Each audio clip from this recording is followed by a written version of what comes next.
UEFA super কাপে আজ রাতে পিএসজির মুখোমুখি হবে টটেনহ্যাম হটস্পার। সবশেষ আসরের ইউরোপা জয়ী দলের সাথে লড়বে চ্যাম্পিয়ন্স লিগ জয়ী ফরাসি জায়ান্টরা। ইতালির উদিনেসে বাংলাদেশ সময় ম্যাচটি শুরু হবে রাত ১টায়। সবশেষ উয়েফা সুপার কাপের শিরোপা ঘরে তুলেছিল রিয়াল মাদ্রিদ।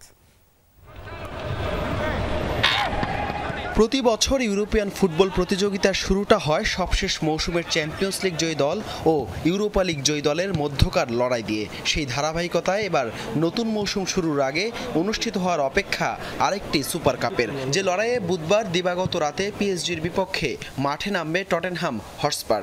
সবশেষ আসরে আটালান্টাকে ২-০ গোলে হারিয়ে সুপার কাপের ফাইনালে শিরোপা জিতেছিল রিয়াল মাদ্রিদ। গেল ২২ মে ম্যানচেস্টার ইউনাইটেডকে হারিয়ে ইউরোপা লিগের শিরোপা জেতে টটেনহ্যাম। একই মাসের ৩১ তারিখ ইন্টার মিলানকে হারিয়ে চ্যাম্পিয়ন্স লিগের ট্রফি উঁচিয়ে ধরে ফরাসি জায়ান্টরা।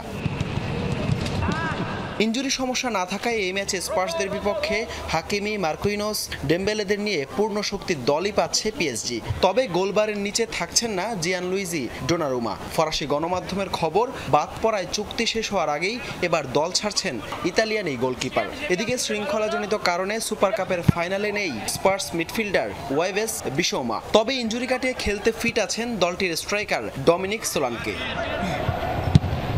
প্রথমবারের মতো সুপার কাপে খেলবে টটেনহ্যাম, অপরদিকে দ্বিতীয়বারের মতো এই অভিজ্ঞতা নেবে পিএসজি। এর আগে ১৯৯৬ সালে প্রথমবার সুপার কাপে খেলেছিল দলটা, যদিও হারের তিক্ততা নিয়েই সেবার মাঠ ছেড়েছিল ফরাসি ক্লাবটি। দু দলের সামনেই প্রথমবার শিরোপা জয়ের হাতছানি।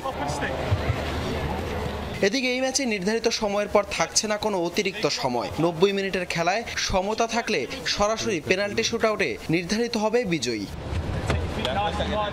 এখন পর্যন্ত দুদল মুখোমুখি হয়েছে মোটে একবার। ২০১৭ সালের সেই লড়াইয়ে টটেনহ্যামের কাছে ৪-২ গোলে হেরেছিল পিএসজি। এবার কি হবে প্রতিশোধ, নাকি ভারী হবে ফ্রেঞ্চ চ্যাম্পিয়নদের হারের পাল্লা?